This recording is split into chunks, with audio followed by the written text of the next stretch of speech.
नमस्कार, स्वागत है आप सभी का एबी स्टार न्यूज में और मैं हूं आपके साथ जुबैर चौधरी।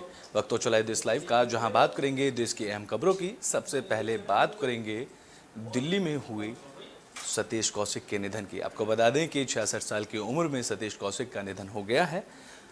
कार में हार्ट अटैक आने से सतीश कौशिक का निधन हुआ। अभिनेता फिल्म निर्माता सतीश कौशिक का 66 साल की उम्र में बुधवार को दिल्ली में निधन हो गया। उनके निधन की खबर ने हिंदी फिल्म इंडस्ट्री को सदमे में डाल दिया है और कई लोग उनके निधन पर शोक व्यक्त कर रहे हैं। बता दें कि मशहूर एक्टर सतीश कौशिक का निधन फिल्म इंडस्ट्री को एक बड़ा शॉक दे गया है। जहां मौत से पहले दिन सतीश कौशिक ने होली पार्टी की थी और अचानक देर रात उनकी तबीयत बिगड़ी, जिसके बाद एक्टर को बचाने की लाख कोशिश की गई, पर एक शानदार अभिनेता और कॉमेडियन बॉलीवुड को हमेशा के लिए अलविदा कह गया है, जिसको लेकर दिल्ली पुलिस ने इस मामले की जांच की है। बता दें कि सतीश दिल्ली में थे जब एक रोड ट्रिप के दौरान उन्हें दिल का दौरा पड़ा था। बॉलीवुड एक्टर को सतीश कौशिक के करीबी दोस्त अनुपम खेर ने उनकी मौत की पुष्टि की। अनुपम खेर ने बताया कि सतीश कौशिक किसी से मिलने के लिए गुड़गांव में एक फार्म हाउस पर जा रहे थे। फार्म हाउस से लौटते वक्त कार में सतीश कौशिक को हार्ट अटैक आया और फिर उन्हें गुड़गांव के फोर्टिस अस्पताल में भर्ती कराया गया। दरअसल सतीश कौशिक का जन्म 13 अप्रैल 1996 को हरियाणा के महेंद्रगढ़ में हुआ था। उन्होंने काफ़ी समय दिल्ली में बिताया और साल 1972 में दिल्ली के करोड़ीमल कॉलेज से ग्रेजुएशन करने के बाद उन्होंने national school of drama and film में टेलीविजन इंस्टीट्यूट ऑफ एक्टिंग में गुण सीखे। उनके परिवार की बात करें तो साल 1985 में उन्होंने शशि कौशिक के संग शादी की थी और उनसे 2 बच्चे हुए थे।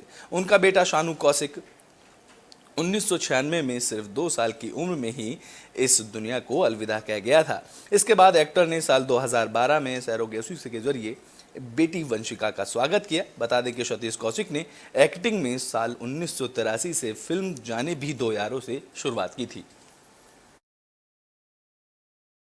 दिल्ली में because he is a known person, तो उनका पोस्टमार्टम होगा और अभी वो हॉस्पिटल में है वहाँ पर। पोस्टमार्टम के बाद कोशिश है कि वो एयर एम्बुलेंस से यहाँ लाए जाएंगे और अगर सूर्यास्त नहीं हुआ तो आज ही उनका हम मतलब शशि जी और उनकी जो बेटी है वंशिका से पूछकर, उनके परिवार वालों से पूछकर, उनके बड़े भाई से पूछकर उसका इंतजाम फिर आज करेंगे। हाँ सर, आपकी 2 दिन पहले आप कह रहे हैं कि आपके बर्थडे पे खाना भी खाने आए थे, क्या इस दौरान कोई इस तरह प्रॉब्लम थी? नहीं, कोई अचानक से हार्ट अटैक अचानक ही आता है। हार्ट अटैक अचानक होता है। That medically I don't know how to describe the cause of the death. Medically मैं नहीं जानता। आज सुबह सुबह एक बहुत ही दुखद समाचार सुनने में आया। हमारे एक मित्र ने फ़ोन करके मुझे बताया कि सतीश कौशिक जी, जो बहुत अच्छे कलाकार, बहुत अच्छे इंसान और बहुत ही अच्छे दिग्दर्शक थे, वो आज हमारे बीच नहीं रहे। ये बहुत ही दुखद है। सतीश कौशिक जी के विषय में यही कह सकता हूं कि एक संपूर्ण कलाकार आज फिल्म इंडस्ट्री में एक बहुत बड़ा स्थान रिक्त करके हम सबको छोड़कर चला गया है। बॉलीवुड में उनकी पूर्ति होना असंभव है, क्योंकि ऐसा कलाकार जो अपनी मेहनत से ज़मीन से जुड़ा हुआ हो और अपनी मेहनत के बलबूते पर उसने अपना स्थान बनाया हो, ऐसे बहुत कम कलाकार होते हैं। मैं सतीश जी के निधन पर उन्हें अपने परिवार की ओर से, अपनी ओर से श्रद्धांजलि अर्पित करता हूं और परमपिता परमात्मा से यही प्रार्थना करता हूं। मित्रों, आज प्रसिद्ध अभिनेता और फिल्म निर्देशक श्री सतीश कौशिक जी के निधन का दुखद समाचार प्राप्त हुआ। अपने बेहतरीन अभिनय से उन्होंने पूरे हिंदी फिल्म जगत पर गहरी छाप छोड़ी थी, एक अलग पहचान बनाई थी। भोपाल में भी फिल्म की शूटिंग उन्होंने की थी और पिछले साल नवंबर में ही भोपाल आए थे और उन्होंने मध्य प्रदेश की बहुत तारीफ की थी और कहा था कि देश के सबसे फिल्म फ्रेंडली स्टेट में आकर मैं काफ़ी खुश हूँ। भोपाल की खूबसूरती, यहाँ का प्राकृतिक सौंदर्य की भी उन्होंने। तो बुलेटिन में बात कर लेते हैं मोटर स्टेडियम में चल रहे बॉर्डर गावस्कर मैच की चौथे मैच की बता दें कि इस दौरान पीएम मोदी ऑस्ट्रेलियाई पीएम संग मैच देखने स्टेडियम पहुंचे, जहां उन्होंने खिलाड़ियों का हौसला बढ़ाया। भारत और ऑस्ट्रेलिया के बीच खेली जा रही बॉर्डर गावस्कर ट्रॉफी का चौथा टेस्ट मैच अहमदाबाद के नरेंद्र मोदी स्टेडियम में खेला जा रहा है। ये मैच दोनों ही देशों के लिए काफी खास बन गया है, जिसमें भारतीय प्रधानमंत्री नरेंद्र मोदी, ऑस्ट्रेलियाई प्रधानमंत्री एंथनी अल्बनीज के ऑस्ट्रेलिया और भारत के बीच खेले जाने वाले पहले मैच में देखा गया। मैच शुरू होने से पहले दोनों देशों के पीएम ने खास रथ पर बैठकर स्टेडियम का चक्कर लगाया। बता दें कि पीएम मोदी के साथ गुजरात के राज्यपाल आचार्य देवव्रत, मुख्यमंत्री भूपेंद्र पटेल, राज्य के गृह मंत्री हर्ष सांघवी ने भी मैच देखा। इस दौरान बीसीसीआई अध्यक्ष रोजर बिन्नी और बीसीसीआई सचिव जय शाह ने उनका स्वागत किया। पीएम मोदी ने रोहित शर्मा को और एंथनी ने अपने कप्तान स्टीव स्मिथ को टेस्ट कैप प्रदान की। बता दें कि पीएम मोदी ने ऑस्ट्रेलिया के पीएम एंथनी के स्टेडियम की अगवानी की। फिर दोनों नेता स्टेडियम के अंदर गए, जहां पीएम मोदी और एंथनी ने इस दौरान स्टेडियम में एक दूसरे के साथ सेल्फी लेते ही नजर आए। ऑस्ट्रेलिया के पीएम ने ट्वीट कर ये जानकारी दी। उन्होंने कहा कि हमने पीएम मोदी के साथ अहमदाबाद में क्रिकेट के जरिए अपनी दोस्ती के 75 साल पूरे होने का जश्न मनाया है। इस टेस्ट सीरीज को बात लेकर करें तो भारतीय टीम अब इस सीरीज में 2-1 की सीरीज से बढ़त आगे चल रही है, जिसमें पहले 2 मुकाबलों की टीम ने एक तरफा जीत हासिल करने के साथ बॉर्डर गावस्कर की ट्रॉफी पर अपने कब्जे को बरकरार रखा हुआ था। लेकिन इंदौर टेस्ट मैच में ऑस्ट्रेलिया टीम ने 9 विकेट से जीत हासिल करते हुए वर्ल्ड टेस्ट चैंपियनशिप में फाइनल में अपनी जगह पक्की कर ली है।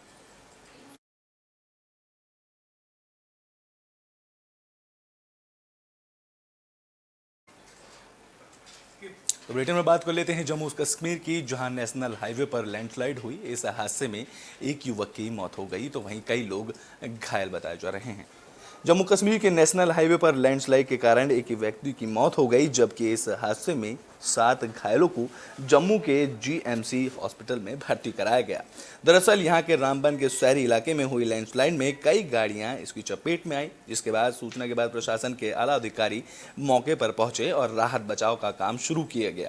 इस दौरान मौके पर मौजूद लोगों ने बताया कि पहाड़ी का एक हिस्सा अचानक गिरने लगा। इसके कारण मौके पर अफरा तफरी का माहौल हो गया। बता दें कि यहाँ कई गाड़ियाँ चुनाब नदी में गिर गई। तो वहीं एसएसपी मोहित शर्मा ने बताया कि कुछ देर बाद फिर से लैंडस्लाइड हुई और एक बार फिर से ट्रैफिक को रोक दिया गया था, लेकिन जल्द ही भारी वाहनों को निकाला गया। लैंडस्लाइड के कारण घायल हुए लोगों को बेहतर उपचार के लिए अस्पताल में भर्ती कराया गया। इस दौरान अधिकारियों ने बताया कि प्रभावित इलाके में यातायात कुछ समय के लिए रोक दिया गया था। आपको बता दें कि रामबन इलाके में फरवरी में भी लैंडस्लाइड की घटना हुई थी। तब करीबन 1 दर्जन परिवारों के घर क्षतिग्रस्त हो गए थे।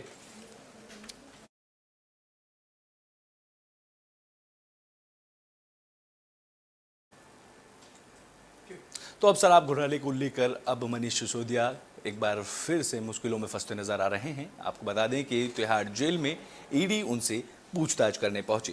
ईडी की टीम दिल्ली की शराब नीति में कथित घोटाले के मामले में गुरुवार को मनीष सिसोदिया से पूछताछ करने के लिए तिहाड़ जेल पहुंची।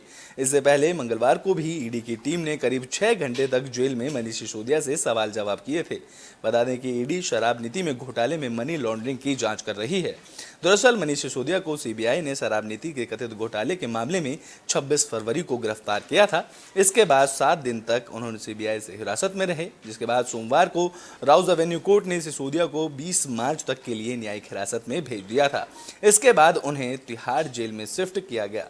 बता दें कि तिहाड़ जेल में बंद सिसोदिया से पूछताछ के लिए ईडी ने कोर्ट से इजाजत मांगी थी। कोर्ट ने ईडी को सिसोदिया का बयान दर्ज करने के लिए 3 दिन का समय दिया था, जिसके बाद ईडी ने 22 अगस्त 2022 को शराब घोटाले में मनी लॉन्ड्रिंग का मामला दर्ज किया था और अब इसको लेकर ईडी तिहाड़ जेल पहुंची और मनीष सिसोदिया से पूछताछ की गई है।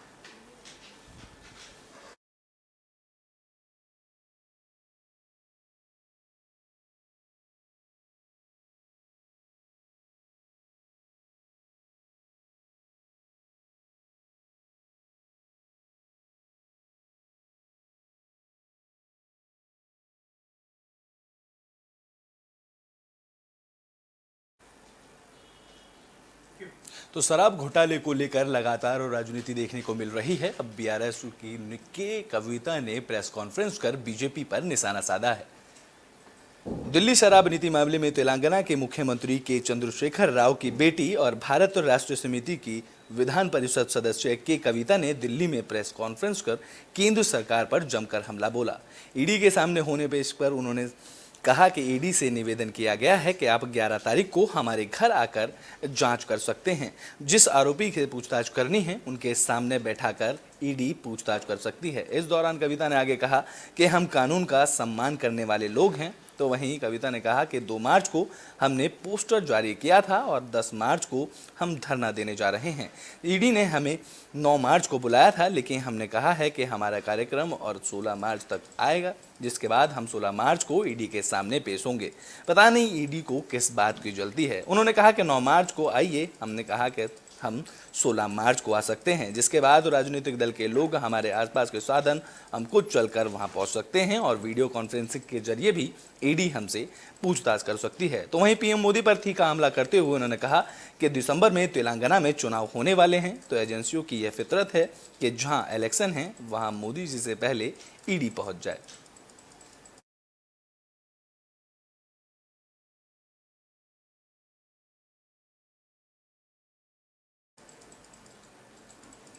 ब्रिटेन में बात तो दिल्ली की कर लेते हैं, जहां एक थार कार ने रोड पर सो रहे 2 युवकों को रौंद दिया। इस हादसे में दोनों युवकों की मौत हो गई, तो वहीं कई लोग घायल बताए जा रहे हैं। दिल्ली में होली की रात एक बड़ा सड़क हादसा हुआ है। इस हादसे में मौके पर 2 लोगों की मौत हुई है।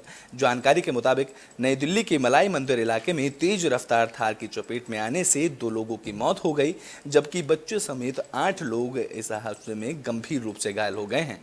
इस मामले में पुलिस ने बताया कि मरने वालों की पहचान मुन्ना और समीर के रूप में हुई है। इन्होंने अस्पताल में इलाज के दौरान दम तोड़ा है, तो वहीं घायलों का इलाज अस्पताल में किया जा रहा है। इस दौरान दिल्ली पुलिस के अधिकारी ने कहा कि शुरुआती जांच के दौरान ये पता चला था कि थार कार का चालक तेज गति से गाड़ी चला रहा था। उसने अचानक नियंत्रण खो दिया और इस वजह से यह हादसा हुआ है। पुलिस ने कहा कि थार ने पैदल चल रहे लोगों को हिट करने के अलावा 2 लोग वाहनों को भी टक्कर मारी है। अब पुलिस इस पूरे मामले की जांच कर रही है।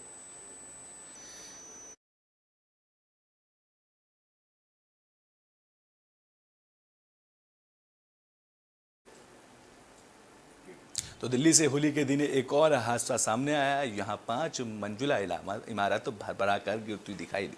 उत्तर पूर्वी दिल्ली के विजय पार्क इलाके में हादसे की खबर सामने आई। दरअसल होली के दिन यहाँ 5 मंजिला इमारत गिर गई, जिसके बाद दमकल विभाग को सूचना दी गई और मौके पर विभाग की टीम ने पहुंचकर बचाव कार्य शुरू किया। हालांकि अब तक इमारत गिरने के कारणों का पता नहीं लग पाया है। बता दें कि हादसे में किसी के हताहत होने की सूचना नहीं मिली। राहत की बात यह रही कि बिल्डिंग गिरने से ठीक पहले ही सभी निवासी बिल्डिंग से निकल गए थे। फिलहाल पुलिस पूरे मामले की जांच कर रही है। जानकारी के मुताबिक मकान गिरने पर आसपास के लोगों ने इस मामले की सूचना पुलिस और फायर ब्रिगेड की टीम को दी। बताया जा रहा है कि इस घटना का 29 सेकंड का वीडियो सोशल मीडिया पर वायरल हुआ, जिसमें 5 मंजिला बिल्डिंग भरभरा कर गिर गई। वहीं इस वायरल वीडियो में बिल्डिंग गिरने के आसपास के लोग जान बचाने के लिए इधर उधर भागते नजर आए। इस दौरान वहां पर चीख पुकार मच गई। हादसे के तुरंत बाद दमकल विभाग को सूचित किया गया, जिसके बाद दमकल विभाग की टीम की तरफ से बचाव कार्य शुरू किया गया। तो वहीं हादसे में किसी के भी नुकसान की खबर नहीं आई। अब पुलिस इस पूरे मामले की जांच कर रही है।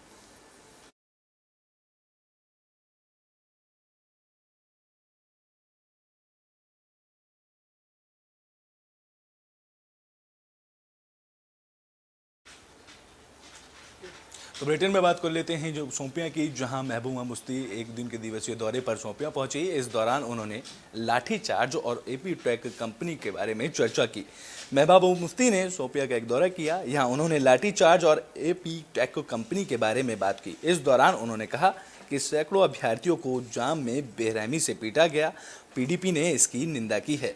महबूबा मुफ्ती ने कहा कि एपी टेक कंपनी पहले से ही ब्लैकलिस्टेड है। इसके बावजूद को वहां परीक्षा आयोजित करने के लिए ज्ञापन कैसे प्राप्त कर रही हैं। इसे घोटाले में शामिल कुछ अधिकारियों की सख्ती से निपटा जाना चाहिए। तो वहीं उन्होंने कहा कि हम जानते हैं ऐसे लोग जो शीर्ष पदों पर बैठे हैं, उन्होंने जम्मू और कश्मीर को टुकड़े करने के लिए एक अच्छा खेला है। यह सरकार लोगों से नौकरियां छीनने की पूरी कोशिश कर रही है। आज धरने पे है, हजारों की तादाद में उन पे लाठीचार्ज हुआ है, जिसकी मैं कड़े लफ्जों में मजम्मत करती हूँ कि उनका ये कसूर है कि वो बीजेपी सरकार से सवाल करना चाहते हैं, उनसे कहना चाहते हैं, उनसे पूछना चाहते हैं क्या वजह कि उनके मुस्तकबिल के साथ क्यों खिलवाड़ किया जा रहा है। एक कंपनी जो ब्लैक लिस्टेड है, एप्टेक कंपनी, जिसको बाहर की रियासतों ने रिजेक्ट किया है, ब्लैक लिस्ट किया है, किस बुनियाद पे, किसकी सिफारिश पे उनको एम्प्लॉय किया जा रहा है यहाँ पर रिक्रूटमेंट के लिए, बल्कि उनके लिए कानून तब्दील किए गए ताकि एप्टेक कंपनी जो है इसमें आए। तो यही सवाल पूछने के लिए आज वो हज़ारों की तादाद में जम्मू में भी और श्रीनगर में भी सड़कों पे निकले हैं। उन पे लाठीचार्ज हो गया, उनको डिटेन किया गया। मैं गवर्नर साहब से ये डिमांड करना चाहती हूँ कि वो बताएं क्या वजह है, ये कौन से ऐसे बड़े बड़े अफसर हैं जिन्होंने एप्टेक को यहाँ इंट्रोड्यूस किया इसके बावजूद कि वो ब्लैक लिस्टेड है, और उन अफसरों के खिलाफ जो है एक्शन लिया जाना चाहिए। और हमारी भी ये इन्फॉर्मेशन है कि बहुत ही बड़े पैमाने पे, बहुत ही बड़ी पोजीशन पे जो यहाँ अफसर रहे हैं, जिन्होंने जम्मू कश्मीर को टुकड़े करने में अपना हिस्सा, कलीदी रोल अदा किया, वही अफसर इसमें भी इन्वॉल्व है, जिन्होंने एप्टेक जैसी बदनाम ब्लैक लिस्टेड कंपनी को यहाँ के नौजवानों के मुस्तकबिल के साथ खिलवाड़ करने के लिए यहाँ लाया। आज धरने तो बुलेटिन के आखिरी में बात कर लेते हैं महाराष्ट्र के बजट की, जहां शिंदे सरकार ने अपना पहला बजट पेश किया। इस बजट में किसानों को लेकर अहम फैसले किए गए हैं। सत्ता बदलने के बाद एकनाथ शिंदे सरकार की तरफ से पहली बार महाराष्ट्र का बजट पेश किया गया है। महाराष्ट्र विधानसभा के बजट सत्र में 9 मार्च को वित्त मंत्री देवेंद्र फडणवीस ने महाराष्ट्र सरकार का बजट पेश किया, जहां किसानों और आम जनता की उम्मीदों का बजट पेश किया गया।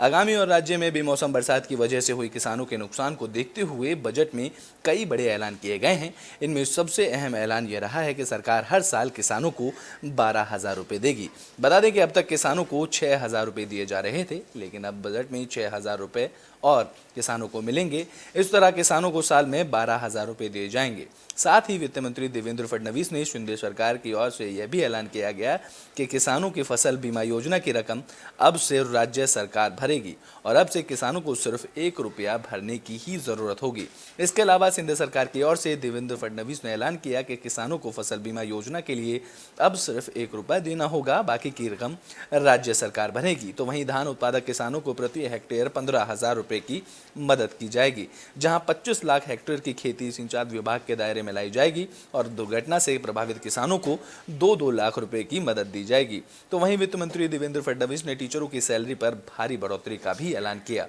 जहां बजट में सरकार 8वीं तक के विद्यार्थियों को सरकार स्कूल ड्रेस उपलब्ध कराएगी और 8वीं से 10वीं के छात्रों को 7,500 रुपये की स्कॉलरशिप देगी। मुंबई में 200 स्कूलों में कौशल विकास योजना के तहत कार्यक्रम का आयोजन भी किया जाएगा, जहां देवेंद्र फडणवीस ने महाराष्ट्र में 14 नए मेडिकल कॉलेज खोलने का भी ऐलान किया है। इसके अलावा शिंदे सरकार ने पीएम विकास योजना के तहत राज्य में 10 लाख नए घर बनाने की बात कही है।